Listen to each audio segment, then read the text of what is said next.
Y como decía esa alabanza, mis hermanos, nosotros estamos alegres porque vamos de camino a una ciudad. Estamos de camino a esa ciudad celestial. Y eso nos da esperanza, mis hermanos. Dice el texto bíblico en el libro de Apocalipsis, como cantamos hace unos minutos, que ya pronto no habrá más llanto, ya pronto no habrá más sufrimiento ni dolor, y estaremos tú y yo eternamente en ese lugar. Es muy difícil imaginarnos eso. ¿Usted sabe por qué? Porque usted está llorando desde que usted nació. O sea, usted vino a un mundo de sufrimiento, usted vino a un mundo caído. Así que es muy difícil imaginarnos aún un lugar donde no habrá llanto, algo que conocemos desde que nacemos. Pero ese lugar llegará, mi hermano. Esa es la esperanza del creyente, una ciudad celestial. Y esa ciudad celestial y esa ciudad hermosa y esa ciudad vale la pena estar allí por una sola cosa. Es por quien es el rey allí. Es por quien está esperándonos allí. Mi parte favorita de esa canción es cuando dice que me abrazará el Salvador. Me recibirá el Salvador. Así que damos gracias al Señor porque podemos recordar a través de esas alabanzas esta hermosa verdad. Pero mis hermanos, precisamente esta canción conecta nuestro sermón de hoy. Y lo que hemos venido viendo de la carta de Primera de Pedro. Porque hoy vamos a ser recordados una vez más que mientras tú y yo somos extranjeros y peregrinos que van de camino a esa ciudad celestial, aún no hemos llegado. Esa es nuestra esperanza, ese es el lugar donde anhelamos estar, pero hoy todavía estás aquí, en esta ciudad terrenal. Todavía estás aquí en la tierra y todavía hay unas responsabilidades que cumplir como cristianos. Y de eso es que Pedro le va a hablar a la iglesia en esta sección de la carta que veremos en esta mañana. De hecho, hace un tiempo atrás leía a un autor que tenía una frase que también conecta muy bien lo que vamos a hablar hoy. Él decía que aquellas personas que más han hecho por esta tierra, por este mundo, son aquellas que tienen su mirada puestas en el otro mundo. Los que más han hecho, aquellas personas que más han contribuido al mundo, son aquellas personas que tienen su mirada puesta en esa ciudad celestial a la cual tú y yo iremos por Cristo. Así que en esta mañana yo le invito a que usted me acompañe a Primera de Pedro, capítulo 2, y veremos los versículos 13 al 20. Primera de Pedro, capítulo 2. Le invito a aquel que pueda estar de pie para leer junto a este pasaje. Nuestro tema para hoy es vidas transformadas. Primera de Pedro, capítulo 2, versículos 13 al 20, dice así la palabra del Señor. Por causa del Señor, someteos a toda institución humana, ya sea al rey como a superior, ya a los gobernadores como por él enviados, para castigo de los malhechores y alabanzas de los que hacen bien. Porque esta es la voluntad de Dios, que haciendo bien, hagáis callar la ignorancia de los hombres insensatos, como libres, pero no como los que tienen la libertad como pretexto para hacer lo malo, sino como siervos de Dios. Honrad a todos, amad a los hermanos, temed a Dios, honrad al rey. Criados, estad sujetos con todo respeto a vuestros amos, no solamente a los buenos y afables, sino también a los difíciles de soportar. Porque esto merece aprobación si alguno, a causa de la conciencia delante de Dios, sufre molestias padeciendo injustamente. Pues qué gloria es si pecando sois abofeteados y lo soportáis. Mas si haciendo lo bueno sufrís y lo soportáis, esto ciertamente es aprobado delante de Dios.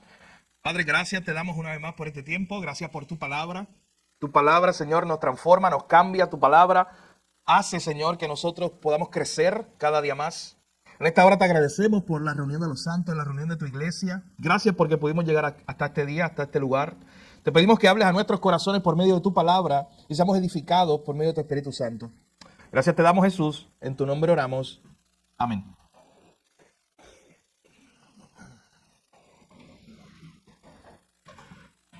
El 28 de agosto, ya pronto se conmemora aniversario de este evento, 28 de agosto del año 1833, se hizo ley oficialmente lo que se conoció como la ley de abolición de la esclavitud en Inglaterra. Inglaterra para ese momento estaba compitiendo con España por el dominio del mundo. Y Inglaterra tenía muchas colonias también aquí en el Caribe en esa época. Y en ese momento se hizo un edicto donde se promulgaba la ley de abolición de la esclavitud y de un momento a otro 800,000 esclavos quedaron en libertad. Eso es mucho, casi 1 millón de esclavos entre Inglaterra o el dominio de Inglaterra en el Caribe, en Canadá y otras partes del mundo, en Sudáfrica también, casi 1 millón de esclavos, de momento, de un día para otro, quedaron en libertad. Esa ley había sido aprobada un mes antes, el 26 de julio de 1833, allá en el Parlamento británico. Y quien había promulgado esa ley, o quien había defendido esa ley, era un hombre que se llamaba William Wilberforce. Y William Wilberforce era un hombre que se dedicó gran parte de su vida a defender, mi hermano, para que usted tenga una idea, por 30 años, él estuvo siendo un parlamentarista, siendo un legislador de su país, allá en la Gran Bretaña, estuvo defendiendo, moviendo esta idea de que los esclavos había que liberarlos, porque eran también personas creadas a imagen y semejanza de Dios. Y este hombre presentó en 1789, dio un gran discurso y presentó 12 resoluciones para que se aboliera la esclavitud, para que de una vez y por todas el imperio británico, que tenía colonias en todas partes del mundo, aboliera la esclavitud y hiciera a todas estas personas libres. O sea, este fue un hombre que aprovechó la plataforma que Dios le dio, era un hombre que era un político, aprovechó la plataforma que Dios le dio y desde el parlamento levantó su voz y no se rindió, escuche bien, por 30 años. Ustedes se imaginan todas las sesiones él diciendo lo mismo y lo ignoraban y hacían votaciones y siempre perdía él. O la mayoría de las veces perdía. Y una vez otra, el próximo año él se presentaba en el parlamento y decía lo mismo. No, hay que abolir la esclavitud. Estas personas son seres humanos creados a imagen y semejanza de Dios. ¿Usted sabe quién era el pastor de la iglesia a la cual este hombre, William Wilberforce, asistía de joven? Era un hombre llamado John Newton. Y John Newton es famoso por haber escrito la canción, probablemente la canción más famosa de la historia, Amazing Grace, o Sublime Gracia. Pero John Newton es importante porque él era un pastor en su momento cuando conoció a William Wilberforce y lo inspiró a luchar por los derechos de los esclavos. Pero ¿sabes qué? El mismo John Newton era en algún momento de su vida un esclavista. Era una persona que trabajaba en un barco que se dedicaba a ir a las costas de África a secuestrar personas allí para luego venderlas al mejor postor. Venderlos como esclavos. Pero un día encontró la gracia de Dios. La gracia sublime de la que él cantó y escribió esa alabanza. Y esa gracia lo alcanzó a él, un pecador que estaba ciego, como dice esa alabanza, sublime gracia del Señor, que a un infeliz como yo salvó, que estaba ciego y ahora veo. Y esa gracia lo salvó y él comenzó a pastorear y también a defender esta causa de que a los esclavos había que libertarlos. Y él inspiró a este joven, William Wilberforce, que era un joven que llegó allí al parlamento, se hizo un político y desde esa plataforma él dijo, yo voy a defender esta causa porque esta causa honra a Dios. Si usted quiere saber un poco más de la historia de William Wilberforce, puede leer un librito, es pequeño, se titula La maravillosa o asombrosa gracia de Dios en la vida de William Wilberforce, y lo escribió John Piper. Y es un libro tan pequeño que yo siempre le digo del café y qué sé yo, miren, este libro se lee mientras usted prepara el café, imagínense. Mientras prende la máquina, echa el café y hace todo ese protocolo, es tan pequeño que usted no se va a sentar sin haber leído este libro. Verdaderamente muy pequeño. Pero es un libro que le invito a que usted lo lea porque habla de la vida de este hombre y cómo él utilizó la plataforma que Dios le dio, su trabajo literalmente, como político, para honrar a Dios, para glorificar a Dios. En su registro, en su autobiografía, este hombre decía que él antes de conocer a Cristo, él era un codicioso de aplausos. O sea, era una persona que le gustaba moverse en círculos de alta sociedad allá en Inglaterra para que lo aplaudieran a él, para que lo exaltaran a él. Pero luego que se convirtió, él quiso, mi hermano, redirigir toda esa gloria que él buscaba antes y redirigirla a su Dios, al Señor que lo había salvado. Y por eso aprovechó cada día en el Parlamento, cada día en su 8 a 5, en su trabajo, para promover causas como esta de la abolición de la esclavitud y otras causas que le daban gloria a Dios. Este hombre utilizó su plataforma donde él estaba en ese momento para honrar a Dios y por eso hoy es recordado. Ya Pedro, el apóstol Pedro, hasta este punto en esta carta, si tú la has leído junto a nosotros domingo tras domingo, te has dado cuenta que Pedro, el capítulo 2, lo comienza recordándole la identidad a este grupo de hermanos, a esta iglesia. Una iglesia que estaba en el centro de lo que es hoy Turquía, una iglesia que estaba siendo perseguida, que estaba sufriendo. Una iglesia que vivía en medio de un mundo pagano, de un mundo muy gentil. Recuerden que Pedro no le está escribiendo a una iglesia cerca ni siquiera de Jerusalén, donde por lo menos alrededor habían judíos o gente temerosa de Dios. No, mi hermano, Pedro le está escribiendo a una gente que vive en una parte del mundo donde todo alrededor es hostil al cristianismo. Donde todo el mundo alrededor está señalando con sus dedos y acusando a los cristianos. Usted sabe que los libros de historia registran que en esta primera época del cristianismo a los cristianos se le acusaban de ateísmo. ¿Usted se imagina eso? Decían, los cristianos son ateos. ¿Y tú sabes por qué se le acusaba de ateos? Porque no creían en los dioses de Roma. Y por eso decían que eran ateos. ¿Sabe también de qué se le acusaba? A los cristianos se le acusaba de ser caníbales. Y dice, ¿cómo llegaron a ese punto de decir que los cristianos son caníbales? ¿Tú sabes por qué? Porque los paganos veían de fuera, de lejos, a los cristianos y decían, esa gente se reúne a escondidas y se comen a su Dios. No entendían la cena del Señor. Y decían literalmente, ellos son caníbales. Mi hermano, estas son acusaciones reales. Que cuando usted va a un libro de historia, ve, eran acusaciones que toda esta gente a la cual Pedro les está escribiendo tenían que sufrir. Decían que eran ateos, que eran caníbales. Otros decían que eran perversos sexuales. ¿Usted sabe por qué decían eso? Porque el mundo de allá afuera no entendía cuando estos se reunían, estos hermanos se reunían, se daban besos uno al otro, se amaban de tal forma uno a otro, se llamaban hermanos uno a otro y se reunían y siempre querían estar juntos. Y el mundo, con su mente perversa, acusaba a los cristianos de ser unos perversos, de ser unos ateos. También los acusaban de alta traición al imperio. ¿Por qué? Bueno, porque los obligaban a veces a adorar al César como el único Dios y ellos decían, no, nosotros tenemos un solo Dios y un solo Señor y no se llama César, es Cristo. Así que los cristianos, mi hermano, a los cuales Pedro les está escribiendo, verdaderamente vivían como extranjeros y peregrinos en este mundo. Todos los demás lo veían a ellos como extraños, como diferentes. Mi hermano, pero era muy difícil, era muy hostil vivir en un mundo como ese. Y sabes que las cosas no han cambiado mucho. Y lo he dicho muchas veces y desde el sermón número 1 de Primera de Pedro hemos estado hablando de esta idea de que para el mundo tú eres un extraño. Esa idea no ha cambiado. Para el mundo, si tú te presentas como cristiano, como un creyente en Cristo, ellos te van a mirar como el raro del grupo. Como aquel que es como extraño, que es como diferente. Y te van a mirar con hostilidad en muchas ocasiones. La gente a la cual Pedro les está escribiendo este mensaje, mis hermanos, era gente que estaba sufriendo todas esas cosas, tal vez como tú y yo. Pero Pedro les recuerda su identidad. Y Pedro les recuerda que ellos son el pueblo escogido de Dios.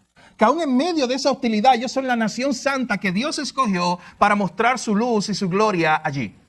Pedro les recuerda que ellos son la luz en medio de las tinieblas. Pedro les recuerda que Dios está construyendo su reino en este mundo y que nosotros somos parte de eso. Les recordaba ya en la primera parte del capítulo 2 que nosotros somos ese pueblo de Dios escogido para anunciar las virtudes de aquel que nos salvó. Así que hay un anuncio que nosotros estamos dando porque el mundo nos está mirando. Decíamos, de hecho, la semana pasada en los versículos 11 y 12, que Pedro nos llama a vivir como peregrinos y extranjeros, luchando contra el pecado, procurando vivir vidas santas y manteniendo una buena conducta, una buena manera de vivir, porque hay un mundo gentil que nos está mirando. Para que cuando ellos nos miren, mi hermano, no tengan nada que señalar en contra de nosotros. Al contrario, ese versículo 12 terminaba diciendo, para que cuando ellos nos miren, glorifiquen a Dios. Por eso era la pregunta que el pastor Carlos repasaba hoy. ¿Está tu vida apuntando a Jesús? Y noten cómo Pedro está haciendo esta conexión de que no solamente tú anuncias las virtudes de aquel que te llamó con tus labios, sino con tu vida. Mi hermano, tú no solamente estás anunciando las virtudes de Cristo cuando abres tu boca y le das un tratado a alguien, le predicas y le dices Cristo es Señor. Tú también con tu vida y con tu forma de vivir estás proclamando algo. Estás anunciando algo. Tu forma de vida está apuntando a la gente hacia algo. Procuremos, mi hermano, que sea hacia Jesús. Y eso es lo que Pedro va a hacer desde el versículo 13 que tenemos delante en esta mañana. Este versículo 13, mi hermano, es una parte importante del libro, de la carta, porque es una transición. Si usted quiere verlo así, esto es como teoría y práctica. Es como si Pedro en los primeros capítulos lo hubiera dicho a la iglesia. Yo en teoría le voy a decir quiénes ustedes son. Ustedes son este pueblo que fue escogido por Dios, esta nación separada. Ustedes son este pueblo que tiene unas promesas, recuerden el capítulo 1. Ustedes son este pueblo que tiene una herencia incorruptible en los cielos. O este pueblo que nació de nuevo. Toda la identidad de que es el pueblo de Dios. Y ahora desde el verso 13, ¿sabes qué va a hacer Pedro? Les va a enseñar a la iglesia cómo vivir como pueblo de Dios. O sea, primero le dijo, ustedes son el pueblo de Dios. Y ahora les va a decir, oye, pues vivan como el pueblo de Dios. Y eso es lo que ocurre desde el versículo 13 en adelante. Mi hermano, pero antes de entrar ahí es importante hacer una introducción general a esta idea que hemos venido trayendo desde el pasado domingo de que somos extranjeros y peregrinos, pero que todavía vamos de camino a nuestra patria celestial. Que mientras tú afirmas esa verdad de que tú eres un ciudadano del cielo, hoy todavía sigues viviendo en esta tierra. Mi hermano, hay que evitar dos extremos que a lo largo de la historia de la iglesia hemos caído ahí. Un extremo, ¿sabes cuál es? Es vivir en aislamiento. Es este extremo que dice, oye, si nosotros somos la nación santa, el pueblo adquirido por Dios, si nosotros somos extranjeros y peregrinos, pues yo simplemente me voy a ir a un monte a vivir. Como un extranjero y peregrino literalmente. Yo no voy a compartir con la sociedad. Yo voy a vivir aislado. Y usted sabe que hay sectas y grupos que todavía existen de esa manera, aislados del mundo. En los Estados Unidos existen todavía grupos, como los Amish y otros grupos, que son descendientes de la reforma en Europa, llegaron a Estados Unidos y todavía ellos entienden esta idea separatista. Nos tenemos que separar del mundo. No podemos usar lo que el mundo usa, la electricidad, los automóviles. No podemos usar nada de eso porque estamos aparte. Esa es una forma en que la iglesia ha respondido diciendo vamos a separarnos totalmente y vivir vidas aisladas. De hecho, cuando usted estudia la historia de los monjes, empezó en la época medieval, y ¿sabes cómo empezaron esta idea de los monjes? El mundo estaba como un caos, había como un caos en el mundo, había mucho pecado. Y hubo un grupo de personas que decidieron irse al desierto, diciendo vamos a vivir al desierto. Empezaron a irse solos. Luego se hicieron comunidades hasta hoy que existen monasterios. Pero era con esta mente de vamos a separarnos del mundo, vamos a vivir en aislamiento. Hermanos, eso es un extremo que hay que evitar. ¿Usted sabe por qué? Porque la Biblia te llama a ser luz en medio de las tinieblas.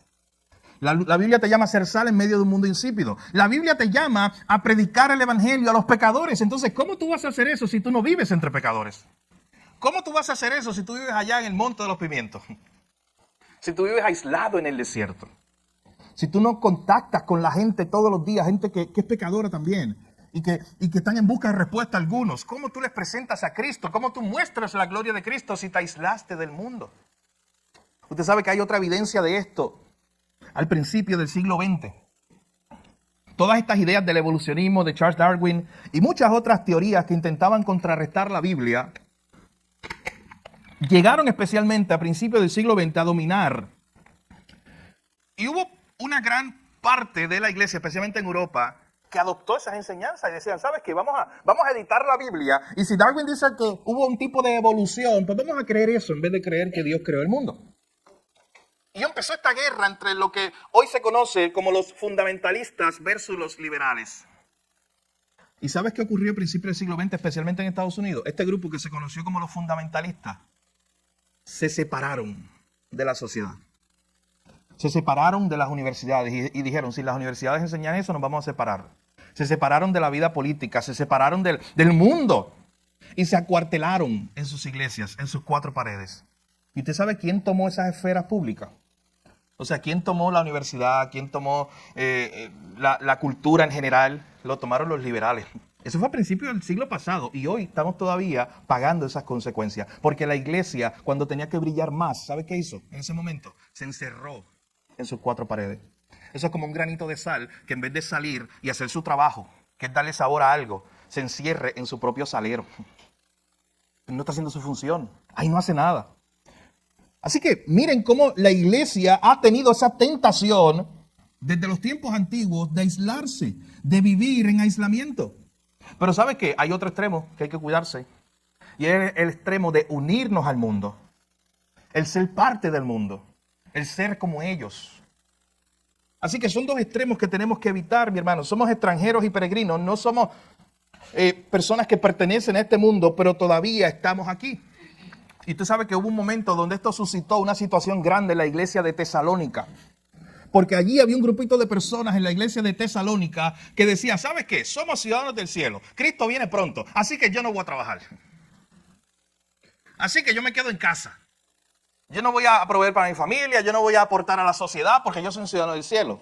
Y ¿sabes qué? Pablo, muy característico de su parte, les escribió una carta.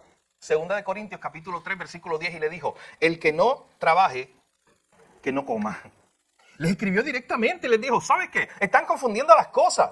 Todavía hay que trabajar. Mientras ustedes estén en este mundo, tienen que seguir siendo sal y luz. Tienen que seguir brillando en medio de esta sociedad en tinieblas. Ustedes no pueden separarse de este mundo, porque ustedes viven aquí. De hecho, no fue Cristo mismo que te dijo, que nos dijo y le dijo a su Padre, Señor, yo te ruego, no que los quites del mundo. ¿No se acuerdan de esa oración? Así oró Jesús. No que los quites del mundo porque ellos todavía viven aquí, pero que los guardes del mal. Jesús también dijo, en este mundo van a pasar aflicciones. O sea, él sabía que íbamos a estar aquí en este mundo. Jesús mismo oró de esa manera. Así que somos extranjeros y peregrinos, pero a la vez todavía vivimos aquí en la tierra. Somos ciudadanos de un país, somos empleados, somos padres. Tenemos tantas responsabilidades todavía aquí en la tierra. ¿Cómo podemos glorificar a Dios en estos contextos? ¿Cómo podemos tratar de conciliar eso que parece contradictorio? De que soy un ciudadano del cielo, pero también soy un ciudadano aquí en la tierra que tiene responsabilidades. ¿Cómo yo concilio eso? Mi hermano, la respuesta es la que está en nuestro sermón, aquí en este pasaje. Versículos 13 al 20 de Primera de Pedro. Vamos a ver dos puntos principales que Pedro quiere enseñarnos. Número uno, el cristiano y el gobierno. ¿Cómo el cristiano entiende su doble ciudadanía? ¿Cómo el cristiano entiende de que es un ciudadano del cielo, pero todavía tiene unas responsabilidades con el gobierno local donde él vive? Y en segundo lugar, veremos aquí en esta enseñanza el cristiano y el trabajo. El cristiano y su responsabilidad todavía aquí en este mundo. En otras palabras, vamos a intentar contestar a través de este versículo dos preguntas. ¿Cómo relaciono mi ciudadanía celestial con mi ciudadanía terrenal? Y en segundo lugar, ¿cómo relaciono mi trabajo con mi fe? Arroba bichuela, ¿cómo relaciono mi 8 a 5 con mi vida cristiana? ¿Eso tendrá algo que ver? Así que vaya conmigo, versículo 13 en adelante. Ahí tenemos el primer punto, el cristiano y su responsabilidad delante del gobierno. Esto es lo primero que Pedro quiere recordarle a estos hermanos. Antes de que Pedro nos plantee esta idea, mi hermano, usted recuerde algo. Según la Biblia, el gobierno fue una institución permitida por Dios para el florecimiento del hombre, de la humanidad. Así que descartamos la idea de anarquía. ¿Usted sabe qué es una anarquía? Esta idea de, oye, que nadie gobierne. ¿Usted sabe qué pasa en un lugar donde hay anarquía? Hay un caos. Bueno, lea el libro de los jueces, que dice que cada quien hacía lo que bien le parecía. Y usted ve las consecuencias en el libro de los jueces. Así que Dios ha permitido que se diseñe este tipo de gobierno, una estructura. Y vamos a ver aquí que Pedro incluso nos da un poco de las funciones del gobierno. Jesús dijo incluso en alguna ocasión, alguien le preguntó, no sé si ustedes recuerdan, que alguien le preguntó a Jesús acerca de este tema de qué hacemos con el gobierno. ¿Ustedes no recuerdan cuando alguien le llevó una monedita a Jesús? Y le dijo, oye Jesús, ¿qué hacemos con esta monedita que el gobierno me está pidiendo que se la pague de taxes? Y Jesús le dijo en Mateo capítulo 22, una enseñanza muy clara, dar al César lo que es del César, al gobierno, y dar a Dios lo que es de Dios. Ahí Jesús estaba estableciendo el fundamento de que somos ciudadanos del cielo y a Dios le damos lo que es de Dios, pero todavía aquí en esta tierra tenemos unas responsabilidades. Incluso en otra ocasión Jesús le fueron a cobrar los impuestos. Y él le dijo a Pedro, oye, vete Pedro, busca la moneda porque hay que pagarlos. Así que tenemos esta responsabilidad enseñada por el mismo Jesús. ¿Usted sabe cuál es mi favorita? En la interacción que tiene Pilato con Jesús. En un momento dado, cuando Jesús está allí arrestado. Y Pilato como que ya no tiene mucha paciencia con Jesús. Eso está en Juan capítulo 19. Pilato como que no tiene mucha paciencia con Jesús. Y Pilato le dice, oye, a mí tú no me hablas. ¿Tú no sabes que yo tengo poder para matarte ahora mismo? Y la respuesta de Jesús es increíble. Jesús le dice, oye Pilato, tranquilo. ¿Tú no sabes que si tú estás aquí hoy como gobernador, tú fuiste puesto por Dios? Así le contesta Jesús. ¿Tú no sabes que si tú estás aquí en autoridad porque fue Dios el que te permitió? Así que Pilato, tú me estás amenazando, pero hay uno más alto que tú. Es Dios. Y fue el que te puso ahí. Así que Pilato, tranquilo. Esa respuesta fue la de Jesús allá en Juan 19. Pablo también enseñó este tema en varias de sus cartas. Y ahorita veremos algo de Romanos capítulo 13, la relación del ser humano con el gobierno. Es una responsabilidad que tenemos. Así que veamos ese versículo 13 y miren cómo Pedro presenta esta idea. Por causa del Señor, sométanse a toda institución humana, ya sea al rey como a superior, ya a los gobernadores como por él enviados. Luego dice el verso 14. ¿No tenéis esta idea? Lo que aparece ahí en el versículo 13 y 14. Es un llamado a someternos a las autoridades que han sido enviadas por Dios, que han sido permitidas por Dios. Y esto debemos hacerlo, este sometimiento. Noten cómo empieza ese versículo 13. Por causa del Señor. Hay otras traducciones que dicen, por amor a Dios, por el amor que tú le tienes a Dios, Y por causa de Él, y porque tú eres un creyente que quiere reflejar su gloria, tienes que someterte a las autoridades que han sido permitidas por Dios. Oye, esto se complica, ¿sabes por qué? Cuando usted estudia la historia, ¿sabes quién era el gobernante, el emperador, en ese momento cuando Pedro escribe esto? Era un emperador que, aunque usted no sepa mucho de historia, más probablemente este es el único emperador que usted se sabe por nombre. ¿Sabe quién era? Era Nerón. Y lo que usted sabe de Nerón no son noticias buenas. Era un emperador perverso, probablemente uno de los más perversos de la historia de Roma. ¿Usted sabe lo que hizo? Quemó la ciudad porque él tenía delirios de grandeza y él quería crear una ciudad más grande a su nombre y a su manera. Así que él mandó a quemar la ciudad y luego acusó a los cristianos. Y los mandó a matar a muchos cristianos allá en Roma. De hecho, interesante, el mismo Pedro, dice la tradición histórica, muere a manos de la persecución de este hombre, de Nerón, el emperador. Pablo, dice la tradición histórica, murió a causa de las persecuciones de Nerón. Pero sin embargo, aquí está Pedro diciendo, por causa del Señor, sométanse a toda institución humana, ya sea el rey como superior, a los gobernantes o a los gobernadores, como por él enviados, como por él permitidos. ¿Y usted sabe qué? Usted puede tener muchas preguntas en la mente. Oye, pero ¿y qué hacemos con un gobernante tan perverso? ¿Y qué pasa si el gobernante me prohíbe predicar? ¿Y qué pasa si el gobernante que está en turno me dice que yo no puedo ir a la iglesia?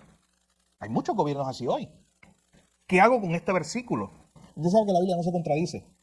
Y el mismo Pedro que te está diciendo esto, el mismo, en Hechos capítulo 4, en un momento dado, él se encontró luchando contra los gobernantes de Jerusalén y los líderes religiosos que le decían, no vuelvas a predicar en nombre de Cristo. ¿Y sabes qué les dijo?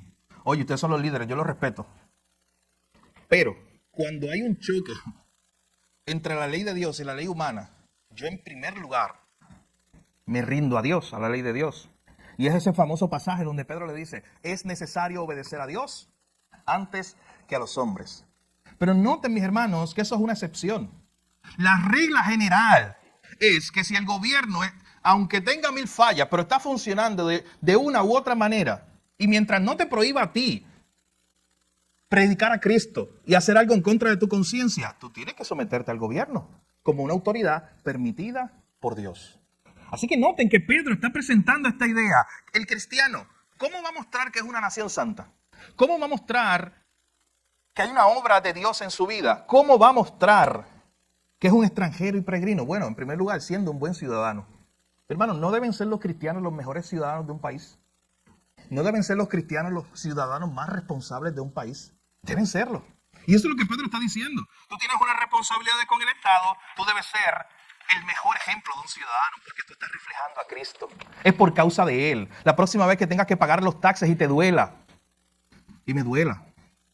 La próxima vez que tenga que pagar el ticket, la próxima vez que tenga que hacer algo relacionado con el gobierno y me queje. ¿Sabes qué? Al final, yo tengo que recordar, es por causa del Señor. Y yo hago estas responsabilidades que no atentan mi fe. Son responsabilidades que tengo como todo ciudadano, pero tengo que hacerlas porque Dios así lo ha establecido. Y sabes que cuando tú haces eso, estás honrando a Dios. De hecho, lo vamos a ver en este mismo versículo que Pedro llega a decir, esto es la voluntad de Dios. Lo dice en el verso 15. Esto agrada a Dios cuando tú vives como un buen ciudadano para la gloria de Dios. Noten, no es vivir como el mejor ciudadano para que el gobierno, el alcalde, te dé un premio a final de mes, te dé un certificado de ciudadano distinguido de Ponce. Qué bueno si te dan eso. Pero no lo haces por esa gloria, mi hermano. No lo haces por estar allí en la pared de empleado del mes. Lo haces para Dios. Eres el mejor ciudadano que puedas ser. Eres el mejor empleado que puedas ser, como veremos en nuestro segundo punto. Y lo haces por causa del Señor, por amor a Dios. Lo haces para que la gente que está alrededor tuyo apunte al Señor. Para que tu vida refleje el carácter de Dios. Usted sabe que aquí en el versículo 14, la segunda parte, Pedro nos presenta un poquito esta idea de por qué existe el gobierno. Por qué Dios lo permitió. Miren lo que dice ahí. Versículo 14. Gobernadores como por él enviados para castigo de los malhechores y alabanza de los que hacen bien. Parte de las responsabilidades de los gobernantes, según Dios mismo lo ha permitido, es tener la espada para castigar a los malhechores, pero también para honrar a los que hacen bien. Eso es parte de la función del gobierno, o debe ser parte de la función del gobierno. Y usted pensará, oye, pero ningún gobierno es perfecto. ¿Sabes qué? Es real.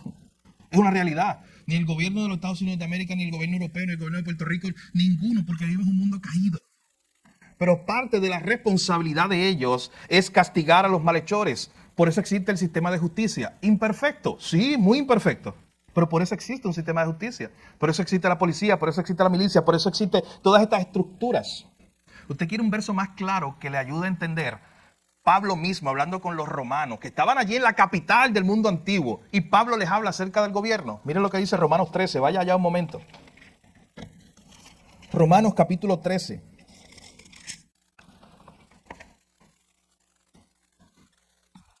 Dice el versículo 1, sométase toda persona a las autoridades superiores, porque no hay autoridad sino de parte de Dios, y las que hay por Dios han sido establecidas. De modo que quien se opone a la autoridad, a lo establecido por Dios resiste, y los que se resisten acarrean condenación para sí mismos, porque los magistrados no están para infundir temor al que hace el bien, sino al malo. ¿Quieres pues no temer la autoridad? Haz lo bueno y tendrás alabanza de ella, porque es servidor de Dios para tu bien. Pero si lo haces lo malo, teme, porque no en vano lleva la espada, pues es servidor de Dios, vengador para castigar al que hace lo malo.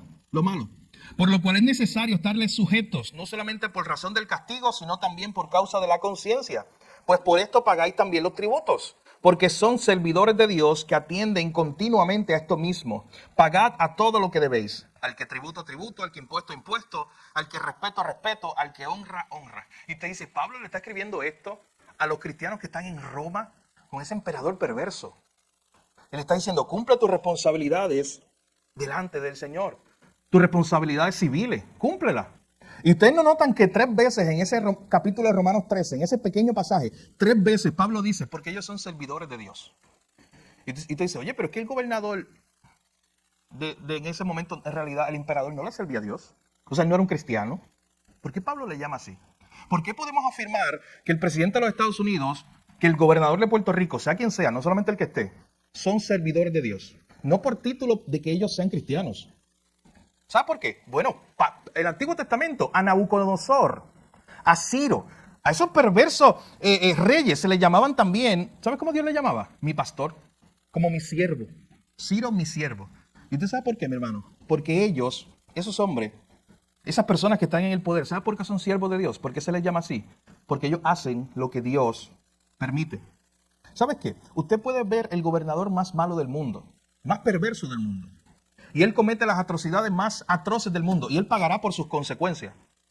Pero ¿sabes qué? Ni aún el gobernante más perverso del mundo está fuera del control soberano de Dios. Y eso es lo que le debe dar paz al creyente.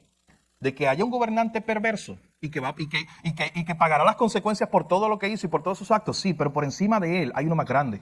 Siempre. Que es el rey de todo, el rey del universo, es Dios. Que a ese es el que nosotros nos rendimos al final de cuentas. Pero mientras tanto, Pablo está hablando aquí de algunas cosas importantes. En términos generales, mientras tu fe no esté siendo comprometida, mientras el gobierno no te esté pidiendo que niegues a Cristo, que en ese momento tú te debes rebelar en contra de eso. Mientras todo esté funcionando como debe funcionar, o al menos cerca, tú debes cumplir estos principios de ser un buen ciudadano. Pedro está diciendo aquí, debes hacerlo porque de esta manera vas a agradar a Dios, vas a glorificar a Dios. De hecho, mira lo que dice el verso 15. Porque esta es la voluntad de Dios, que haciendo el bien hagáis callar la ignorancia de los hombres insensatos. Los hombres insensatos, ignorantes, que iban a acusar a los cristianos, ¿saben de qué? Pero los cristianos no pagan impuestos. Pero los cristianos no son buenos ciudadanos. Y Pedro le está diciendo, ¿sabes que tú puedes callar las bocas de los insensatos cuando dicen que los cristianos no son buenos ciudadanos? Porque los cristianos van a ser los ciudadanos más responsables que tenga el país. O deben ser los ciudadanos más responsables que tenga el país. Dice, porque esta es la voluntad de Dios, que haciendo el bien hagan callar la ignorancia de los hombres insensatos. Verso 16. Como libres, pero no como los que tienen la libertad como pretexto para hacer lo malo, sino como siervos de Dios. Mi hermano, nota lo que está diciendo. Venimos a Cristo y somos libres en Él. Y nuestro sometimiento último es a ¿quién? Es a Dios. Somos libres, pero no como usando esta libertad para hacer lo malo, dice el texto. No como usando esta libertad para escaparnos de las responsabilidades que tenemos como creyentes. ¿Quiero un ejemplo? Oye, señor oficial, usted me está parando porque yo iba a 80 millas aquí en la autopista, pero es que yo soy un ciudadano del cielo. ¿Usted no sabía eso? Yo creo que le da una multa más grande si usted le dice eso. No, señor oficial, es que yo puedo ir 80 millas porque yo no me limito aquí a las leyes. Las leyes de esta tierra a mí no me afectan. ¿Usted se imagina eso? No, mi hermano, aquí Pedro está diciendo, no. O sea, no uses esa libertad que tú tienes como algo para aprovecharte de ella. No, tú sigues siendo un siervo de Dios. Tú sigues siendo un siervo de Dios en el país donde vives. Tú muestras a Cristo, esto es voluntad de Dios. Esto le agrada a Él. Que tú seas el mejor ciudadano y lo glorifiques a Él. Igual que usted diga, no, yo no pago impuestos porque yo soy un ciudadano del cielo. Es la misma idea. De hecho, si usted quiere el ejemplo de los Amish, hace poco hay un caso ahí, más adelante podemos hablar de eso, lo que es libertad religiosa, muy interesante ese tema. Pero hay un caso muy interesante en los Estados Unidos hoy que está en corte con los Amish, en Ohio, Pensilvania y otros estados, porque los Amish tienen carruajes. Ellos recuerden, ellos no quieren nada eléctrico, no quieren vehículo de motor, ellos entienden que viven separados de la sociedad, a la forma antigua. Así que ellos usan carruajes. El problema, los carruajes corren lo más 20, 30 millas, con los caballos bien alimentados. Y ellos se meten en las calles normales del estado. ¿Y sabes qué? No usan luces, porque eso es pecado, porque eso es parecerse al mundo, porque eso es un invento nuevo.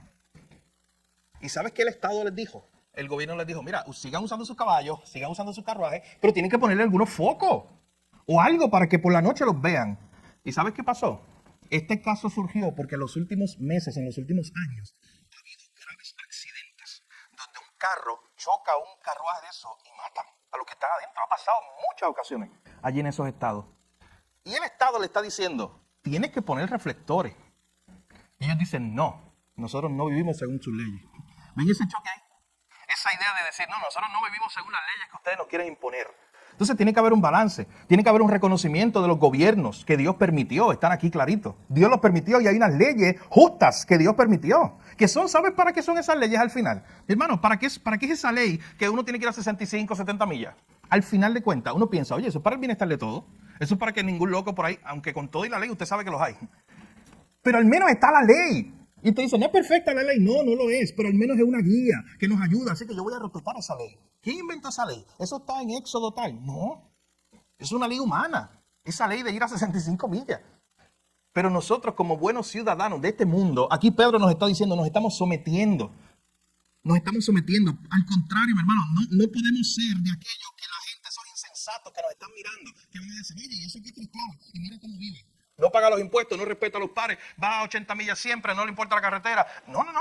No se supone que el cristiano sea el ejemplo de todo eso. No se supone que el cristiano sea el ejemplo de, vuelvo repito, de respetar las leyes justas, de vivir como buenos ciudadanos. Porque eso es la voluntad de Dios, dice el texto. Y termina el verso 17 diciendo, honren a todos, amen a los hermanos. Es como un resumen que Pedro hace de cómo debe relacionarse el creyente. Honrando a todos. ¿Sabes qué es honrar a todos? No considerarnos nosotros superiores a nadie. Honrar a todos. Amad a los hermanos. Esta es la señal que va a marcar al creyente, al verdadero cristiano. Temed a Dios, es la relación correcta con Dios, y honrad al rey. Él termina con lo que empezó. Honren, reconozcan al rey, a las autoridades puestas por Dios o permitidas por Dios. De hecho, ¿usted sabe qué?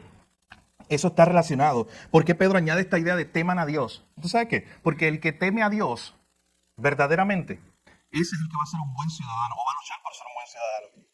En otras palabras, nadie va a respetar la autoridad de los hombres si primero no reconoce la autoridad de Dios. Todo empieza ahí. Cuando tú reconoces la autoridad de Dios sobre tu vida, temes a Dios y reconoces que eres la autoridad última, ahí tú empiezas a decir, oye, pues también hay una autoridad puestas aquí, permitidas por Dios, que yo también tengo que respetar. Así que, mi hermano, ese es nuestro primer punto, los versículos 13 al 17. El cristiano y su relación con el gobierno. Pedro le está diciendo a los hermanos, ustedes sean los mejores ciudadanos para la gloria de Dios. Y nuestro segundo y último punto para esta mañana. Pedro no solamente habla de la relación del cristiano con el gobierno. Pedro habla de la relación del cristiano con su trabajo, donde pasa muchas horas del día. Miren lo que dice desde el verso 18 en adelante. Comienza a hablar de los criados.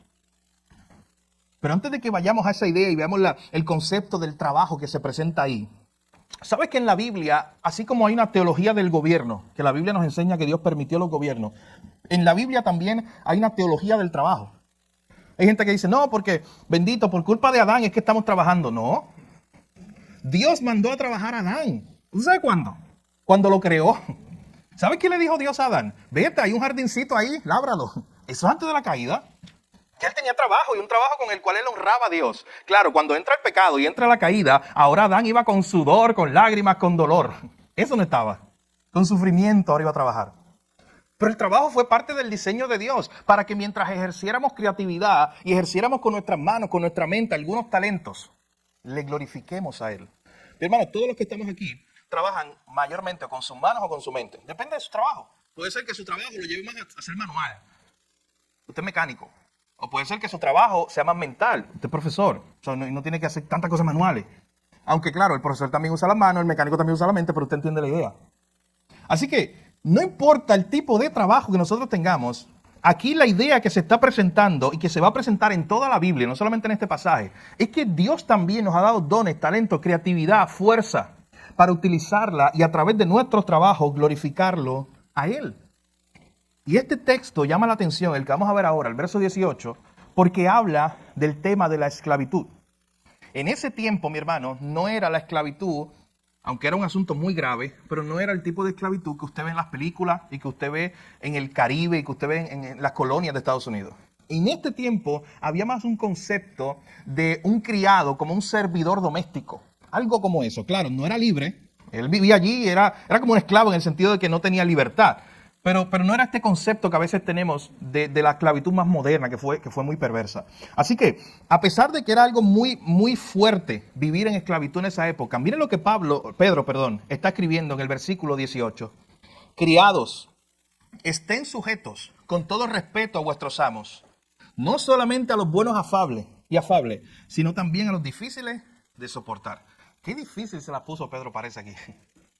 Entonces, ¿cómo que los empleados no solamente tenían que tener un respeto y una buena relación con los gobernantes, sino que también con su jefe directo, los siervos con sus amos? Y decir, ¿sabes qué? También ten una relación de respeto, muéstrala a Cristo a través de tu actitud y tu vida, incluso cuando Él no sea la persona que te trate mejor. Incluso cuando Él no sea bueno y afable, sino que es difícil de soportar. Oye, ¿no se acuerdan cuando Cristo mismo, creo que fue en el Sermón del Monte, decía, oye, hasta los gentiles saludan a los enemigos? Perdóname, a los amigos. Hasta los gentiles hacen eso, saludar a los amigos. Lo difícil es saludar al enemigo. Hasta los gentiles aman a los que los aman. Difícil es amar al que te odia. Difícil es amar al que te trata mal, que eso es lo que hablaba Jesús allá en el Sermón del Monte. Y aquí más o menos esta idea. Era fácil tal vez para un empleado, para un criado doméstico, pues vivir y respetar al que era bueno. Pero qué difícil al que no era afable, al que no era bueno, al que era difícil de soportar. Y Pedro está diciendo, sabes que también tienes que vivir con una relación correcta con él. Dice el verso 19, porque esto merece aprobación. Hay otras traducciones que dicen, porque esto es aprobado por Dios. El que tú vivas de la forma correcta, como un buen ciudadano y como un buen empleado, glorificando a Dios, esto es aprobado por Dios. Si alguno a causa de la conciencia delante de Dios sufre molestia, padeciendo injustamente, pues qué gloria es si pecando sois abofeteados y lo soportáis. Mas si haciendo lo bueno sufres y lo soportas, esto ciertamente es aprobado delante de Dios. Noten cómo varias veces se repite la misma idea. Dios aprueba esto.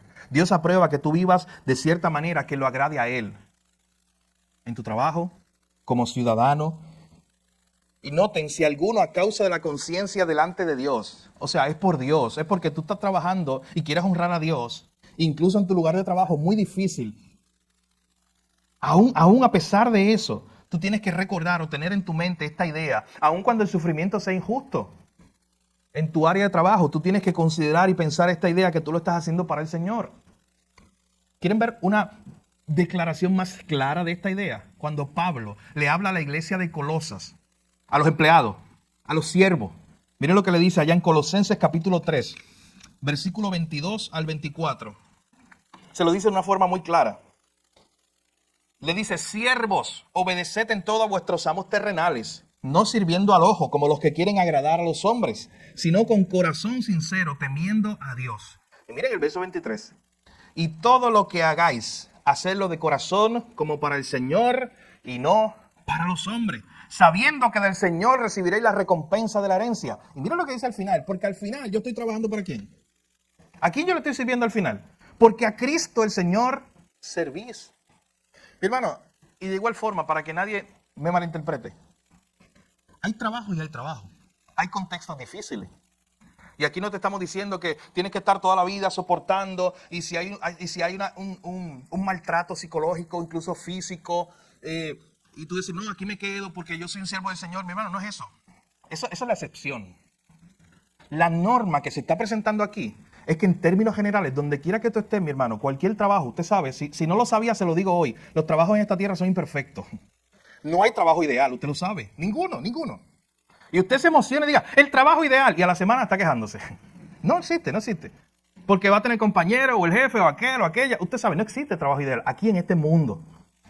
El problema es que a veces nosotros nos quejamos demasiado. Y nos quejamos por cosas, especialmente esta generación nueva de cristal. Y nos quejamos, mi hermano, por cosas que verdaderamente no son cosas de peso mayor. Es que el jefe hoy, pues, me dijo que yo tenía que llegar a las 8 de la mañana. Es que yo llegué a las 8:05. Y él me mandó un texto que ¿por qué llega a las 8:05? ¿Ustedes no notan lo que está mal ahí? ¿A qué hora yo entro? Pues él puede enviarme un memo porque yo llegué a las 8:05. ¿Quién estuvo mal? Fui yo. Pero ¿tú sabes cuál es el problema? Empezamos a quejarnos nosotros mismos por algo que nosotros hicimos. Fui yo el que fallé en primer lugar de llegar a las 8:05 porque yo me comprometí en llegar a las 8 porque eso decía mi contrato. Entonces la culpa es del jefe. Mira qué aborrecido, a las 8:05 enviándome un memo. Pero si la culpa es mía. ¿Usted entiende la idea?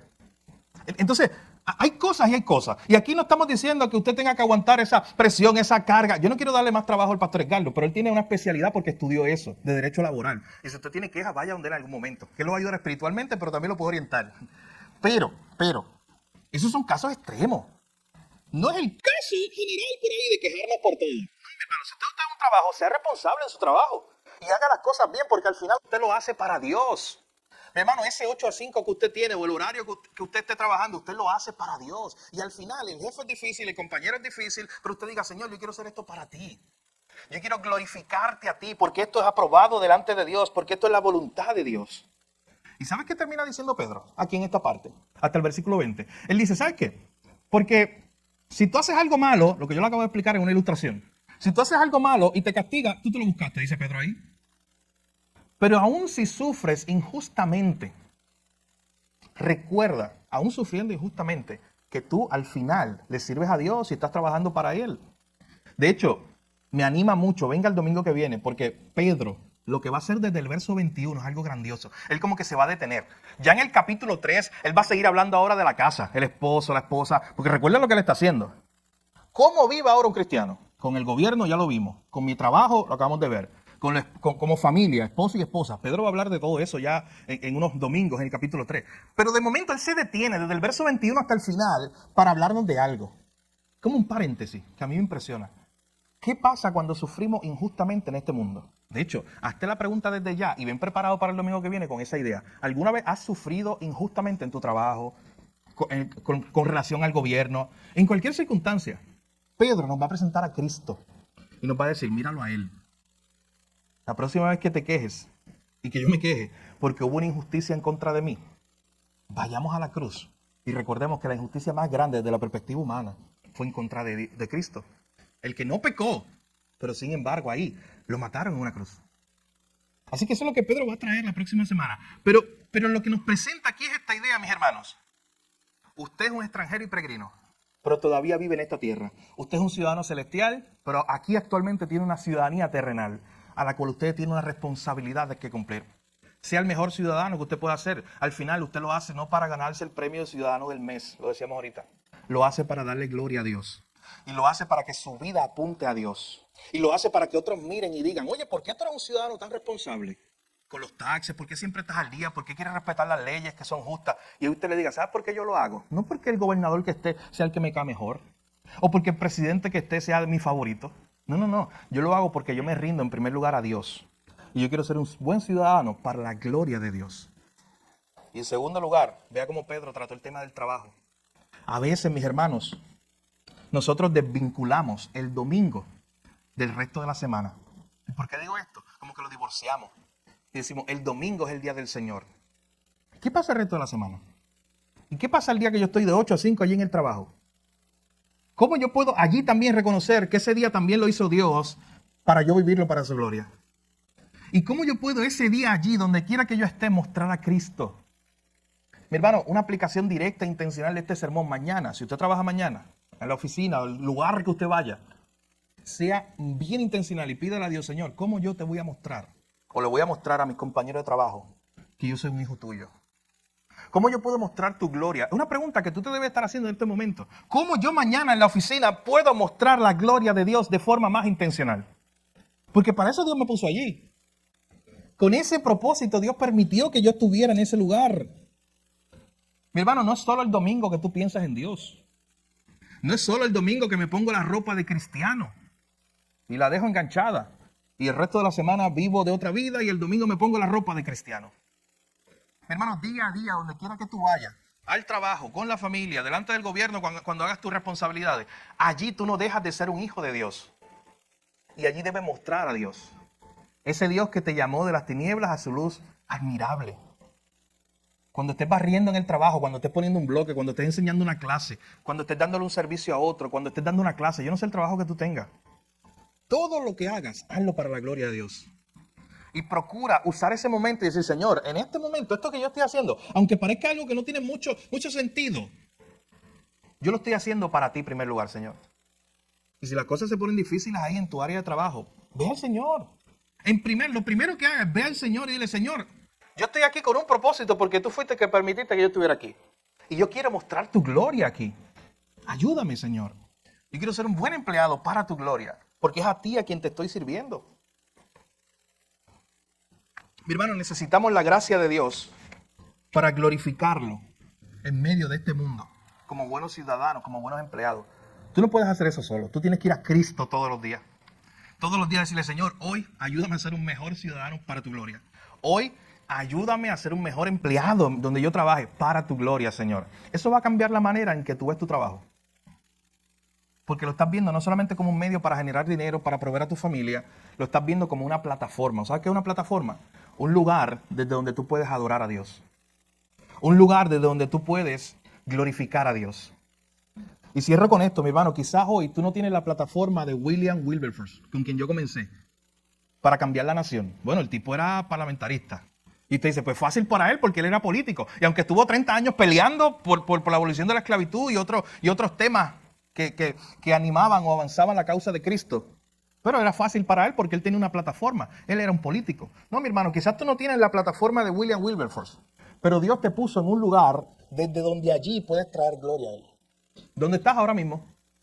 Que si mañana cambiarás de trabajo, yo no sé. Pero donde estás hoy, allí Dios permitió que tú estuvieras para que le des gloria a Él.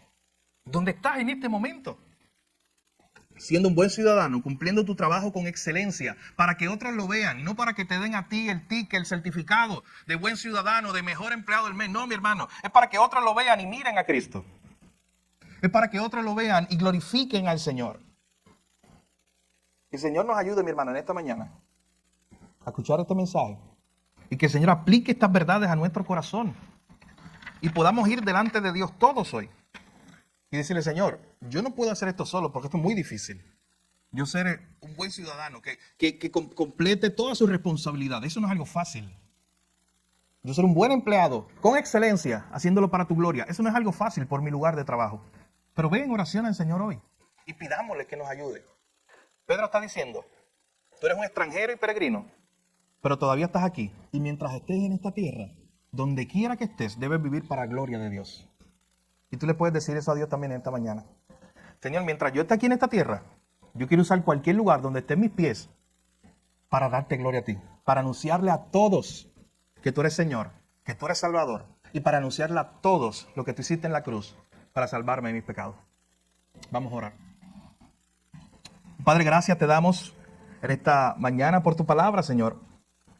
Gracias porque a través de tu palabra somos edificados, somos confrontados, somos animados, Señor. Y te pido que tu Espíritu Santo grabe en nuestros corazones, en nuestra mente, estas enseñanzas de tu palabra y nos transforme. Oh Señor, somos una nación santa, un pueblo escogido por ti. Somos ciudadanos del cielo, pero todavía estamos aquí en esta tierra. Y mientras estamos en esta tierra, nos movemos como ciudadanos, como empleados en nuestros trabajos. Oh Señor, ayúdanos a aprovechar cada oportunidad que tengamos para anunciar las virtudes de aquel que nos llamó de las tinieblas a su luz admirable. Ahí Pedro le estaba animando a esta iglesia de que ese anuncio no se da solo con nuestros labios, sino que se da con nuestra conducta, con nuestra forma de vivir, con nuestra responsabilidad delante de los gobernantes, con nuestra responsabilidad en nuestros trabajos. Señor, ayúdanos hoy a aprovechar cada uno de nosotros que está aquí en esta mañana, a ver nuestro lugar como ciudadanos, como empleados en nuestros trabajos de una manera diferente. Y que cada uno de nosotros se comprometa hoy, Señor, en que mientras estemos en esta tierra, vamos de camino hacia la patria celestial, porque mientras nuestros pies estén en esta tierra, cada día utilizarlo para tu gloria. Cada día utilizarlo para anunciar las virtudes de aquel que nos llamó. No importa el lugar que nos encontremos, Señor, que desde ahí podamos proclamar a Cristo. Oh Señor, te pedimos que cada uno de nosotros pueda regresar esta semana a sus lugares de trabajo y desde allí pueda proclamar a Cristo. Señor, que podamos escuchar testimonios incluso de algunos de nosotros, de cómo tú permitiste que en nuestro lugar de trabajo pudiéramos anunciarte a través de nuestras palabras, pero también a través de nuestra vida y nuestra conducta. Que otras personas nos miren, no para exaltarnos a nosotros como buenos empleados, sino para darte gloria a ti. Para que digan, él es un buen empleado, ella es una buena empleada, porque lo hace para su Dios. De igual forma, como ciudadanos, queremos ser responsables de nuestras responsabilidades delante del gobierno. Ayúdanos a hacerlo, Señor, porque esto es tu voluntad, porque esto es agradable delante de ti y porque también es una buena manera de glorificarte. El mundo nos está mirando, el mundo nos verá y podrá decir, eso es un buen ciudadano que cumple sus responsabilidades y lo hace para la gloria de Dios. Señor, para esto necesitamos tu gracia. Esa misma gracia que nos salvó, esa misma gracia que nos recordó que éramos pecadores, que estamos perdidos y que solamente a través de reconocer el acto de salvación en la cruz podemos ser salvos. Necesitamos de esa gracia todos los días para vivir en donde quiera que estemos para tu gloria.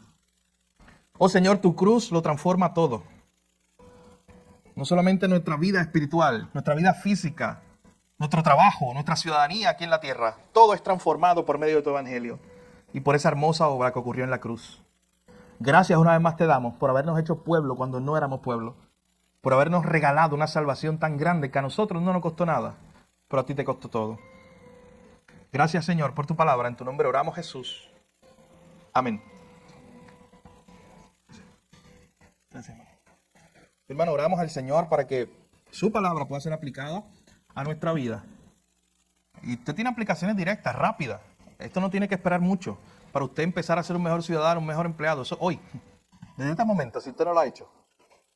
Aplicaciones directas, donde usted dice, Señor, quiero vivir para ti. Eso es lo que usted le está diciendo. En cada lugar que yo vaya, cada cosa que yo haga, quiero vivir para ti. Pero si tú estás aquí y no estás en Cristo, en primer lugar y más importante es que vengas a Él.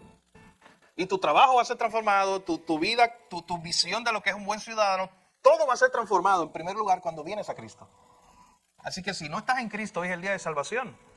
Hoy es el día donde Dios permitió que una vez más escucharas que hubo uno que murió por tus pecados, que tú no merecías esa salvación, pero Él lo hizo por gracia, por amor.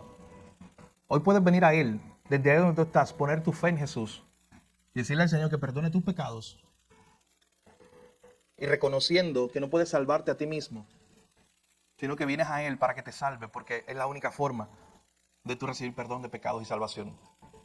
Ora ahí donde tú estás si nunca lo has hecho y acércate a uno de los pastores, a la persona que te invitó, a un hermano, y déjale saber que hiciste esa oración.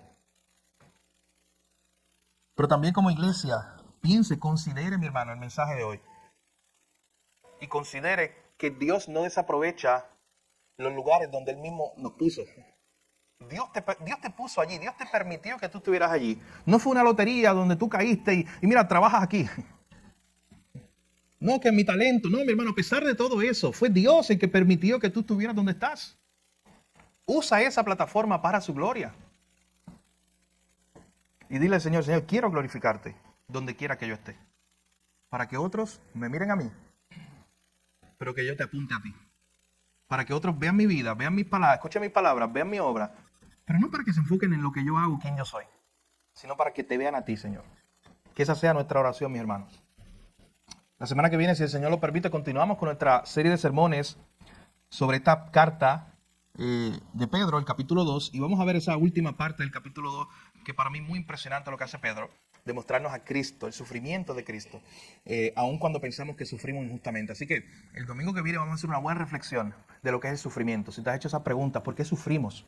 ¿Y por qué una persona que parece ser bueno, parece hacer las cosas bien, sufre? ¿Y cómo podemos responder a eso? Todas esas preguntas las veremos a través de la palabra de Dios en el mensaje del próximo domingo, si el Señor así lo permite.